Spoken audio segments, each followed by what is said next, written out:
Hi hello friends, എല്ലാ കൂട്ടുകാർക്കും good morning. എല്ലാവർക്കും ശുഭദിനം നേർന്നുകൊണ്ട് ഇന്നത്തെ എപ്പിസോഡിൻ്റെ റിവ്യൂയിലേക്ക് കടന്നാലോ. അങ്ങനെ നമ്മുടെ വിക്രം ചോദിക്കുന്നുണ്ട് കാർത്തികടുത്ത്, അല്ല ചേച്ചി, ഞങ്ങൾ എപ്പോഴാ പുതിയ കൺസ്ട്രക്ഷൻ കമ്പനി പോണത്? ഓഹോ, നിനക്ക് അവിടെ പോവാൻ ധൃതിയായല്ലേ? പറഞ്ഞ പോലെ ആ കമ്പനിയിലെ കാര്യങ്ങൾ നോക്കുന്നത് നീയാണല്ലോ. സ്വന്തം കമ്പനി കാണാൻ തിരക്കായല്ലേ? അതെ അതെ എന്ന് പറയാണ്.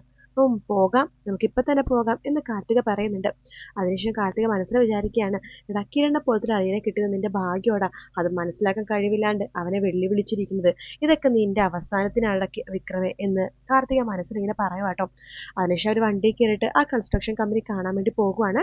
ശേഷം കാണിക്കുന്നത് രാഹുലിനെയാണ്. രാഹുൽ ആരോ കാത്ത് വഴിയരികിൽ അങ്ങനെ നിൽക്കുന്ന സമയത്ത് ഒരു കാറിൽ ഒരു പെണ്ണ് വന്നിരിക്കുകയായിട്ട് ഭയങ്കര സ്റ്റൈലിലായിട്ട്.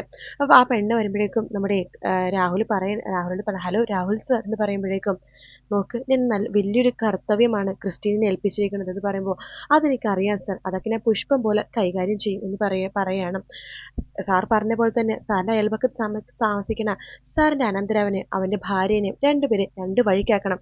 അത്രയല്ലേ ഉള്ളൂ, അത് ഞാൻ എന്തായാലും ചെയ്യും എന്ന് പറയുമ്പോൾ രാഹുൽ പറയുന്നുണ്ട്, അത് നീ വിചാരിക്കുന്ന പോലെ എളുപ്പമല്ല, അതൊക്കെ ഞാൻ എളുപ്പമാക്കിക്കോളാം സർ.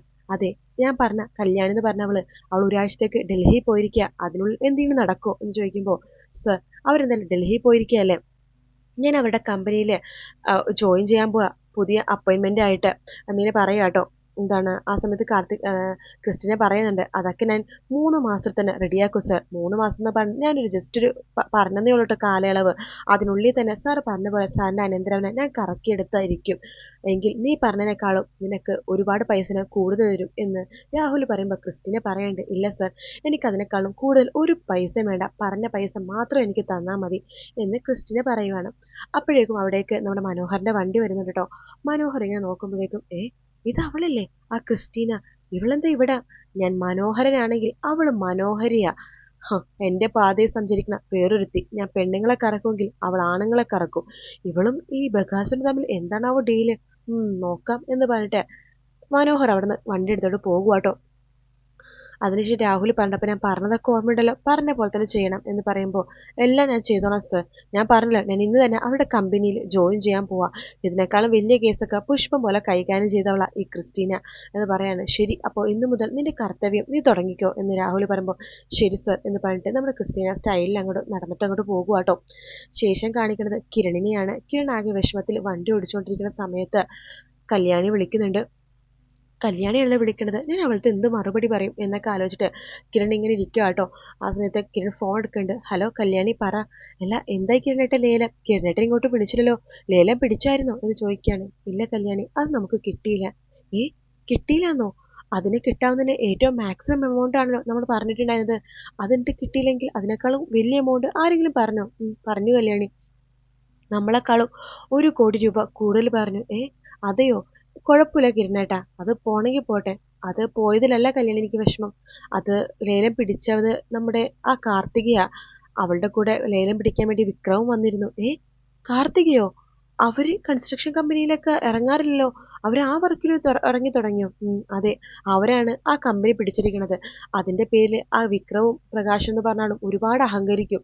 എനിക്ക് മനസ്സിലാവുന്നില്ല കിരണേട്ടാ, ആ കാർത്തിക എന്ന് പറഞ്ഞ ആ ചേച്ചി എന്തിനാണ് ആ വിക്രത്തിനെയും പ്രകാശിനെ കൂടെ നിർത്തിയേക്കുന്നത്? അത്രക്ക് മണ്ടിയാണോ അവര് എന്ന് പറയുമ്പോൾ കിരൺ പറയുന്നു, അതിനെക്കുറിച്ചൊന്നും എനിക്കറിയില്ല കല്യാണി. എന്നാലും അവരിപ്പോൾ നമ്മളെക്കാളും മുകളിലായി, ഒരുപാട് മുകളില്. ഞാൻ തോറ്റുപോയി കല്യാണി. അതുകൊണ്ട് എനിക്കൊരാഗ്രഹമുണ്ട്, നീ ഡൽഹിയിൽ പോയിട്ട് നന്നായിട്ട് വിജയിച്ചു വരണം. നീ അവിടെ വിജയം കൈവരിക്കുമ്പോഴെങ്കിലും അവരുടെ മനസ്സൊന്ന് പതറണം. ഞാനെന്തായാലും ഇവിടെ തോറ്റുപോയി എന്ന് പറയാണ്. അങ്ങനെ വിചാരിക്കേണ്ട കിരണേട്ടാ, ഇങ്ങനെ ഇതൊക്കെ ആകുമ്പോഴേക്കും ജയവും തോൽവിയൊക്കെ ഉണ്ടാവും. അതൊന്നും കിരണേട്ട മനസ്സിൽ വിചാരിക്കേണ്ട. ശരി കിരണേട്ടാ, എന്ന് ഞാൻ പിന്നീട് വിളിക്കാം എന്ന് പറഞ്ഞിട്ട് വിഷമിക്കണമെന്ന് പറഞ്ഞിട്ട് കല്യാണി ഫോൺ വെക്കുവാണ്. പക്ഷെ കിരണ ഒരു സമാധാനം കേട്ടോ. കിരൺ അതിനെക്കുറിച്ച് തന്നെ ആലോചിച്ച് ആകെ മനസ്സ് വിഷമിച്ചിരിക്കുകയാണ്. എന്നാലും കാർത്തികയും ആ വിക്രവും കൂടി വന്നിട്ട് ആ ലേലം പിടിച്ചെടുത്തല്ലോ എന്ന് ആലോചിച്ചിട്ട് ആകെ വിഷമിച്ചിരിക്കട്ടോ വിക്രം. സോറി, നമ്മുടെ കിരണ്. അതിനുശേഷം കാണിക്കുന്നത് നമ്മുടെ ഷാരിനെയാണ്. ഷാരി അങ്ങോട്ടും ഇങ്ങോട്ടൊക്കെ ആകെ ടെൻഷൻ അടിച്ചിരിക്കുകയാണ്. എന്നാലും മനുമോൻ ഇതുവരെ വന്നില്ലല്ലോ, എന്ത് പറ്റിയെന്തോ എന്ന് ആലോചിച്ചിട്ടൊക്കെ ആകെ ടെൻഷൻ അടിച്ചിരിക്കുമ്പോൾ മനോഹർ അങ്ങോട്ടേക്ക് വരുന്നുണ്ട്. മനോഹർ വേഗം അകത്തേക്ക് കയറുന്നുണ്ട്. അമ്മേ, മോനെ, എന്തായി കാര്യങ്ങൾ? അമ്മേ, അതില്ലേ ആ താരാന്ന് പറഞ്ഞവള്, ഞാൻ വരുന്ന വഴിക്ക് ആ സേനനെ കണ്ടിരുന്നു, ചന്ദ്രസേന. അയാളുടെ വായിന്ന് ഞാൻ ഒരു സത്യം അറിഞ്ഞു. എന്താ മോനെ? താരാന്ന് പറഞ്ഞവൾ മരിച്ചിട്ടില്ല. ഓ ഭാഗ്യം, ദേവൻ എന്നെ രക്ഷിച്ചു എന്ന് പറയാണ്. അതേമ്മേ അവർ മരിച്ചിട്ടില്ല. ആ ഗുണ്ടകളുണ്ടല്ലോ അവളെ എവിടെ കൊണ്ട് തള്ളി. പക്ഷെ അവൾ എങ്ങനെയൊക്കെയോ രക്ഷപ്പെട്ടു എന്നാണ് അറിയാൻ കഴിഞ്ഞത്. പക്ഷെ ആ ചന്ദ്രസേനൊന്നും അറിഞ്ഞിട്ടില്ല നമ്മുടെ ഭാഗത്തു നിന്നാണ് തെറ്റുണ്ടായെന്ന്. മോനെ ഇന്നലെ രാത്രി പോലീസുകാരോട് വന്നിരുന്നു. എന്നിട്ട് അമ്മ എന്തേലും പറഞ്ഞോ? ഇല്ല. ആ പോലീസുകാർ ഇനിയും വരുമോ അമ്മേ? ആ അയ്യോ മോനെ ആ താരാന്ന് പറഞ്ഞവൾക്ക് ആംഗ്യഭാഷ സംസാരിക്കാൻ അറിയാലോ. അവളിന് ആംഗ്യഭാഷയിൽ എങ്ങനെ നടന്നതൊക്കെ പറയോ മോനെ? പറയാൻ ചാൻസ് ഉണ്ട്. അമ്മ അതൊന്നും ഓർത്ത് വിഷമിക്കണ്ട എന്തായാലും. പിന്നെ ആ ഗുണ്ടകൾ എന്ന് പറഞ്ഞവരുണ്ടല്ലോ അവരിവിടുത്തെ ലോക്കൽ ടീമാണെന്ന് തോന്നുന്നു അമ്മേ. അവരുടെ അടുത്ത് പിന്നെയും പണം ആവശ്യപ്പെട്ടു രാവിലെ. ഞാനിപ്പോ 1,50,000 രൂപ കൊടുത്തിട്ടാ വരുന്നത്. ഏ മോൻ 1,50,000 രൂപ കൊടുത്തോ?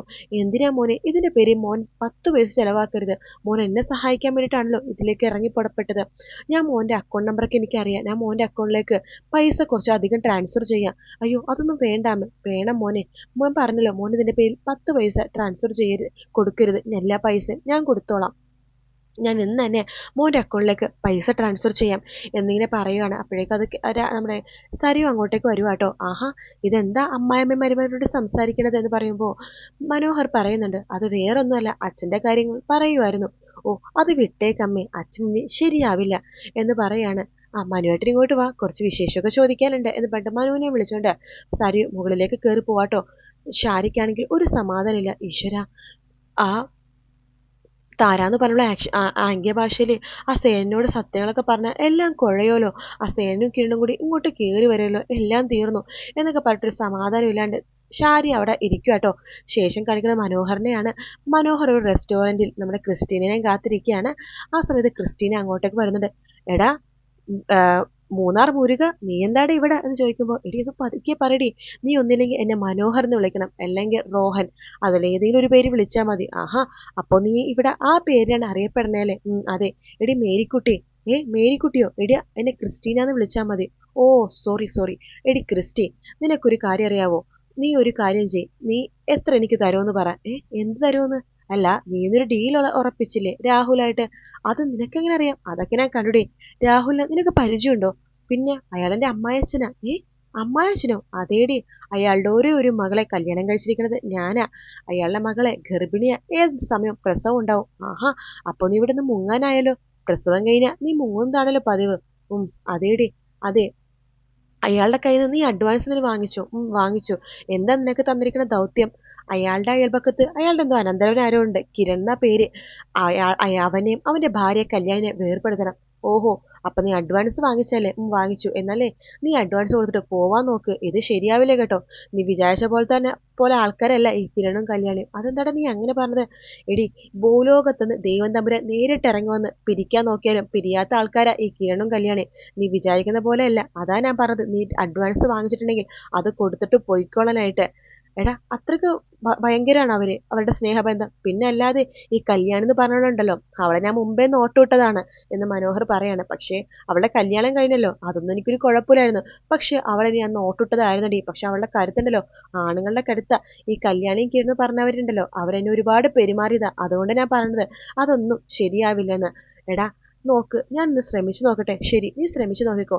ശ്രമിച്ചു നോക്കിയിട്ട് നീ ഇതിൽ വിജയിക്കുന്നുണ്ടെങ്കിൽ ഞാൻ ഇതേ ബെറ്റ് വെക്കുന്നു. ഞാൻ ഈ മൂന്നാർ മുരുകൻ ഇതുവരെ ഒരാളുടെ മുമ്പിൽ ബെറ്റ് വെച്ചിട്ടില്ല, 10 പൈസ അങ്ങോട്ട് കൊടുത്തിട്ടില്ലെന്ന് നിനക്കറിയാലോ. അതുകൊണ്ട് ഞാൻ ദേ ഇവിടെ ബെറ്റ് വെക്കുവാണ്. നീ കിരണിനെയും കല്യാണിനെയും വേർപെടുത്തി കഴിഞ്ഞാൽ 10 ലക്ഷം രൂപ ഞാൻ നിനക്ക് തരും എന്ന് പറയുവാണ്. ഓഹോ അങ്ങനെയാണോ? എങ്കിൽ ഞാൻ ഈ ബെറ്റ് സ്വീകരിച്ചിരിക്കുന്നു. ഈ കിരണിനെയും കല്യാണിനെയും എനിക്ക് വേർപെടുത്താൻ പറ്റിയില്ലെങ്കിൽ 10 ലക്ഷം രൂപ ഞാൻ നിനക്ക് അങ്ങോട്ട് തരും എന്ന് പറയാണ്. ശരിയടി എന്ന് പറയണ്ട, എന്ന് നമ്മൾ ബെറ്റ് സ്വീകരിച്ചിരിക്കുന്നു എന്ന് പറഞ്ഞ് രണ്ടുപേരും കൈ കൊടുക്കുകയാണ്.